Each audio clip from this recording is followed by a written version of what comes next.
What's up, everybody? It's your homie Camp King, and I'm back with another one. I just want to talk about myself a little bit and why I know so much shit. And it's not to toot my own horn, but it's to toot my own horn just a little bit because I see what's going on right now. And I just think about it like, man, if I would have took a different path and would have put more attention into what I knew, maybe I would have been in that field. But I don't have any regrets for what I did. But if you go to my old videos on my other page, Chris Brownson, one of my very first videos that I made, I think it was my very first video that I made on YouTube, was back in 2018 early, and it's on my page, it's entitled Trump's Jewish Problem. And what I talk about is all of the players who at that time, now knowing all the shit I know now, as far as who's who and shit, I could break all this shit down. But I talked about people like Bob Woodward. I talked about people like Jerome Powell. I talked about people like what's the guy's name, man? Oh, what is his name? He was the head of the Department of Justice. He was actually what's his name's boss? He was Comey's boss. Rod Rosenstein. Yeah, Rod Rosenstein. Just a lot of key players in places and situations. I talked about people like Jeffrey Zucker from CNN. And I talked about how they're all connected and intertwined. And ultimately, you know what? I was listening to Dave's recap yesterday, and he said something so mind-boggling that it got me thinking about a lot of the stuff that Kev was saying, and I think I figured something out. Because I've been following Dave's X22 report for at least 5 years. So I've been following all this shit. I've been literally following all this shit. I know more about this politics shit than probably anybody that I know for sure. And what makes it the most amazing is I'm a foundational Black American on top of that. There's a video floating out in the YouTube universe where I was kind of young in the game, but I called into this syndicated radio show and talked to this guy named Michael Savage. And anybody in politics, you know who this guy is. And we had a discussion, and he thought I was playing a game on him. He literally said it in the discussion. You can YouTube it. You can put in Michael Savage versus white privilege caller. I think that's what it was. It's got like damn near 100,000 views on that joint last time I seen it a few years ago. But he thought I was trolling him. And I was just really telling him how we needed our reparations and how wealth kind of trickles down. And he didn't want to hear that, so he kept on muting me in and out. And at that time, I didn't understand that they could do that. So I'm talking to him, I'm kind of going off a little bit. And he's telling me that I'm trolling him, and he ends up telling me that I'm probably some white kid that went to Yale that's in his mom's basement now, trying to, so a lot of what I get from people is they ask me, are you Black? And at this point, I'm not going to tell them I'm a foundational Black American. Of course, I tell people that, in my day-to-day life, of course. But I'd advise you to check out some of my old videos. I got old videos where I talk about the Supreme Court justices and how once this whole fraud thing gets figured out, how there's going to be a gang of lawyers on the D side that are going to kind of challenge the states that want to decertify, and how it's going to go back and forth to the lower courts until it ends up going up to the Supreme Court. In between that time, we're going to be dealing with a bunch of crazy shit. But ultimately, once it goes up to the Supreme Court, I think they're going to get a call from someone in the military brass to let them know what's been going on and that they know about everything. And they're going to give them an ultimatum and a decision to make as far as if they throw it back down to the lower courts, or if they see what everybody else is seeing, and the governors and the politicians that are going to be sworn in are going to see, and they make the right decision. And at that point, people go to jail, and probably announcements go out that we're under some type of situation that I talked about in my other video. Because literally, that's probably what's going on more than likely. And they're just doing it in a covert way as to not throw off the infiltrators. And one of the things I talk about in my videos, and these are the old videos, I talk about this guy named Ray Epps, who worked for the three-letter agency. And one thing that people don't talk about during the protest is something that I always remember. I always remember those small details. There were two pipe bombs that were at both locations, the DNC and the RNC. I think it was at their headquarters in somewhere, wherever their headquarters are at in DC. And you don't really hear too much about that. And you're hearing about all these people supposedly going to jail for what they did and inciting things. But there's video of this guy, Ray Epps, basically telling people to commit violence. And then even furthermore, Congress subpoenaed this woman that I guess worked for the FBI, that's maybe a high-ranking official, to ask her about him and why he hasn't been arrested. And they simply flat out asked her if he was part of a three-letter agency. And she responded by saying, I cannot answer that question. And the reason why she said that is because if she said he wasn't, she knew it was a lie, and she'd be lying, committing perjury. So she could possibly go to prison. So she didn't answer. So pretty much what the answer is there. And these three-letter agencies have been harassing us since the J. Edgar Hoover boys. And now it's so ironic that they're going after their own at this point. And a part of me, definitely a big part of me, understands that this is God's judgment that's happening in the larger context. But to see it and understand how it's happening is amazing, because I've been watching this shit for so long. And I've been watching it for so long that I've actually, and I recognize it, I have a different studying habit when I watch news stories, because I read a lot of news stories. I've been reading a lot since I was probably around the same time I started to get into the politics shit. I started to get into the media stories, and then I started to realize, and this was at the time that nobody knew about, fake news. Nobody knew about that, because I remember when I first started telling my friends about stories being just outright lies, they were like, bro, you're tripping. They wouldn't lie to us like that. And I'll give you an example. You can look up a video, it's probably on YouTube somewhere, where you just type in Barack Obama election F, and there's a video where he's like, what does that even mean? That's foreign. Like, no one's ever heard of that. And now it's kind of ironic how everybody's talking about it, in a sense, in the political spirit as far as the Congress. So with that being said, essentially what I'm saying is I've developed study habits because I've been able to follow these people for so long. I literally remember switches of things that would happen. Like, I'll give you an example.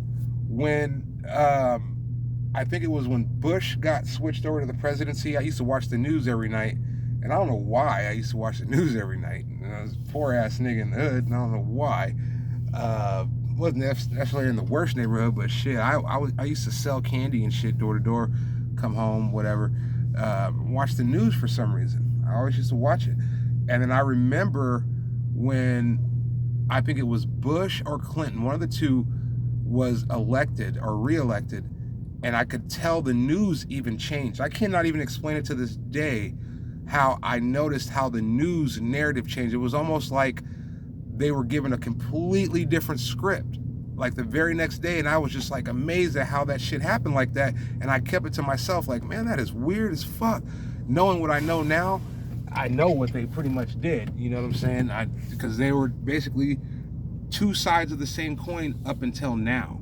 You always hear people say things like, oh, the D's and the R's are two sides of the same coin. Yeah, they have been. But 4 or 5 changed that. 4 or 5 has literally changed that. And the only thing I wonder is if he's going to survive, because there's a lot of stuff going on. And Dave talked about how Jeffrey's estate is being controlled by Bill Gates' former CSO. You know, you got your CEO, Chief Executive Officer, your CFO, your Chief Financial Official, your CSO. I guess Bill Gates has Chief Scientific Officer, and he is in control of his estate. Make out that what you want, because people are thinking that maybe because he's losing a lot of money, but also he's got to have a lot of money to buy up a lot of shit because of what he's, the wealth that he's been basically entitled to as being his executor. I guess he's his executor of his estate or some crazy shit like that. So, but back to what I was saying, like, I've been watching the news and I've been studying, and what I realized about, like, I've been watching, I'm reading like Drudge Report. I've read Drudge Report for at least conservatively the last 10 to 15 years. MSNBC, New York Post, NBC, CNN, what was it, Drudge? The Grio, New York Times, New York Post. I already said those. I used to read stories on the fringe and like on shit like Before It's News, Alex Jones' shit, and I didn't believe everything, but over the last maybe 7 years at least, all the shit that I've understood has led me to really understand that yeah, we were in a bad situation, but knowing what this dude was trying to do, it's not the same business as usual, and that's why we're going to see some amazing shit, because people are trying to hold on to their positions and keep it like on the hush at the same time. And a lot of that alludes to my other video that I talked about in this video before this one. But like I said, to my subs, bro, if you like any of my content, I guarantee you, if you go to that Chris Brownson page, I got some crazy shit on there. I got a story on there, because I used to even follow Anonymous, the real Anonymous, before a bunch of other ones started popping up. I'll put it that way. Before people knew who the hell Anonymous really was. So I used to follow him, and one video I have up there is he talks about the LHC, which is called like the Large Hadron Collider, and he talks about how they're smashing these particles. It's basically a particle smasher, where you're smashing matter and antimatter basically, and turning all kind of string theory type of shit, like, wavelengths, turning those into different things, and basically, I don't know, maybe being able to see it at a faster rate than what we can see right now, because right now what they basically saying is everything is a wave. Even the solid shit that we see right now, when you break it down to its quartz or whatever, it's its smallest particle, and they're smashing those things in 2 different places, in like Geneva, Switzerland, and somewhere else. But the video I got on there, Anonymous, the real one, is talking about how they were smashing these particles, and they ended up finding a Hebrew letter that came out, and our Hebrew word, and they looked up the word, and the word meant that they were out of balance on the scales. And it was just kind of weird. Like, man, that was some weird ass shit. Also, I'm gonna talk about 3 things on my next video.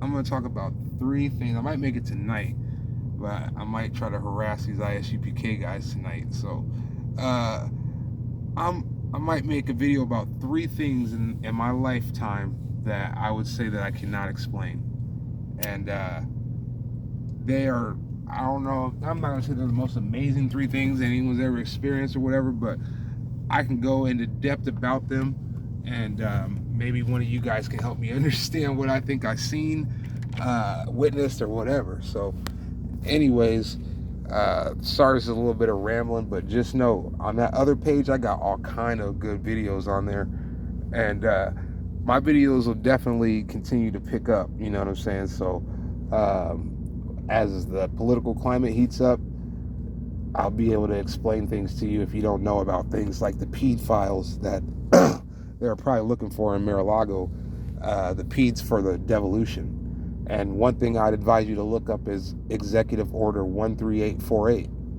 That is the executive order that was put into place. Also, one other thing before I go, if you made it this far, and if you go over there and look at the page, I made a video about this company that on the night before Trump gave up office, this small Florida company bought up some internet data, and I guess they bought up some internet real estate. And if you can calculate the amount of real estate that we've been using on the internet since the internet has been known as far as to the public, maybe early 90s, mid to early 90s. I'm not talking about the military, I'm talking about the public. So if you add up all the real estate from even today back to when we all started using it, they bought up that much times maybe 10. And nobody knows what this company is using this for. And what happened is they took over the IP addresses. And you got to watch that video, because I don't remember everything on the video. The video I go into more detail on my other page, but man, it is a mind-boggling story that I think about when it comes to if they try to shut the power off, and how they may have contingency plans already in place to bring the internet back up, because they've already got these IP addresses, and maybe create a whole nother internet for when this whole thing goes down, when they try to shut everything down. So I got a video on that on there. Oh, and one other thing I was going to say about what Dave was talking about, that really was the why I kind of made the video, is because Dave talked about something that Kev talks about a little bit. And if you know, I follow Kev Gill, even though he fucks with me, but I still fuck with him because he's a professor at the end of the day. And I respect his work and his professionalism on top of it all. So, and one thing that Dave said that got my attention was, he talked about on the end of his episode about how these were the same treasonous traders back in the day who basically was loyal to the king. And he said something at the end towards basically to the extent of, the Patriots are fighting against the king's, basically they were saying he's basically saying that if Trump comes back, whatever, I think, in no direct words what he was saying, I can't fully get it out, but I will. I'm not even going to touch on it a whole lot, but it was really deep what he said about us basically having kind of a monarchy over here. And it was in line with what Kev was saying. And he was talking about how this happened in times past. And basically, he tried to do the role reversal and say that these were the same monarchy that were trying to oppress the Patriots. And that's what made the Patriots fight against them and create the system that we know today. And that was what made me kind of do a double take, oh shit. That's probably what Kev was talking about, where he goes into more detail about how we had a kingdom over here. Because I always ask myself, how the fuck did this whole system get started? And they tell us a story about how they came over here. And there's probably that time immemorial storyline that we just don't know about. So that was real deep what he said at the end. That's what I was trying to explain right there. But yeah, I'm gonna watch his video tonight. If there's something really intriguing, I'll put it in the video. If not, I might make that video about the 3 things if I got enough time. But until then, man, stay prayed up, and make sure your spiritual game is tight, because that's the most important thing. And like I always tell my wife when we get into arguments and shit, I'd be like, let's not trip over the small shit, because we got big shit that's coming. That's going to make all of our small shit irrelevant. And that's just the truth. That's the truth of the matter. It's the truth of the matter.